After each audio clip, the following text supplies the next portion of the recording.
Room on the Broom. The witch had a cat, and a very tall hat, and long ginger hair, which she wore in a play. How the cat purred, and how the witch grinned, as they sat on their broomstick and flew through the wind.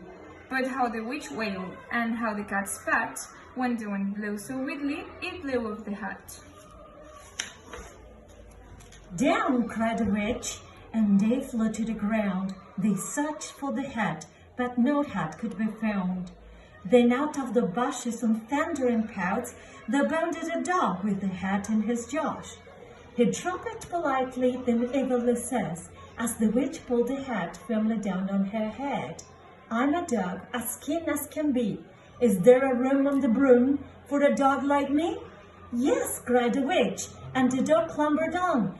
The witch tapped the broomsticks, and whoosh, they were gone. Over the fields and the forest they flew. The dog wagged his tail, and the stormy wind blew. The witch laughed aloud and held onto her hat, but away blew the bow from her long ginger plait. "Down!" cried the witch, and they flew to the ground. They searched for the bow, but no bow could be found. Then out from a tree, with an ear-splitting shriek, they flapped a green bird with the bow in her beak. She dropped it politely and bent her head low, then said as the witch tied her plait in a bow, "I'm a bird as green as can be. Is there a room on the broom for a bird like me?" "Yes," cried the witch, so the bird fluttered on. The witch tapped the broomstick, and whoosh, they were gone. Over the reeds and the rivers they flew. The birds shrieked with glee, and the stormy wind blew. They shot through the sky to the back of beyond. The witch clutched her bow, but let go of her wand. "Down!" cried the witch, and they flew to the ground.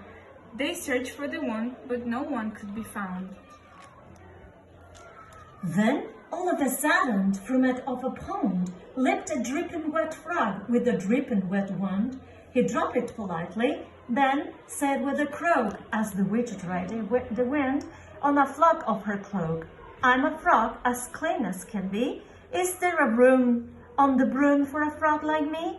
"Yes," cried the witch, so the frog bounded on. The witch tapped the broomstick, and whoosh, they were gone. Over the moors and the mountains they flew. The frog jumped for joy, and The broom snapped in two. Down fell the cat and the dog and the frog. Down they went tumbling into a bog.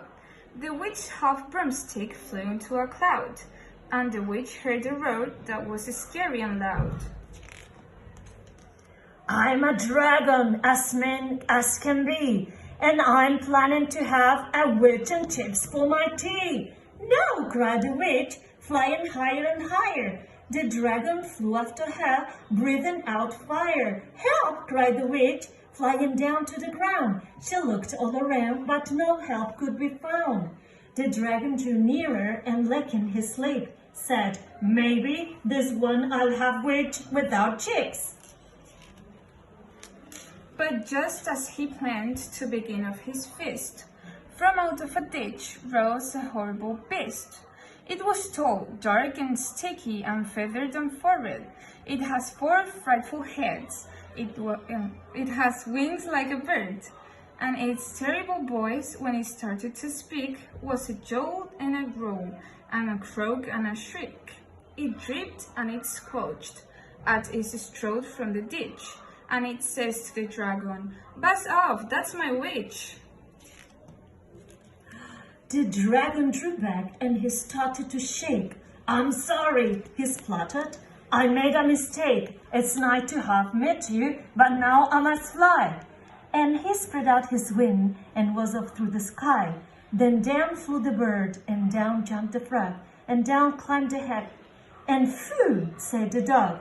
And "Thank you, oh thank you," the grateful witch cried. "Without you I'd be in the dragon's inside." Then she filled up her cauldron and said with a grin, "Find something, everyone, throw something in." So the frog found a lily, the cat found a cone, the bird found a twig, and the and the dog found a bone. They threw them all in, and the witch stirred them well. And while she was stirring, she muttered the spell. Igty, sigty, sagty, zoom! Then out rose a truly magnificent broom, with sets from the witch, the cat, and the dog, a nest for the bird, and a shower for the frog. Yes, cried the witch, and they all clambered on. The witch tapped the broomstick, and whoosh, they were gone.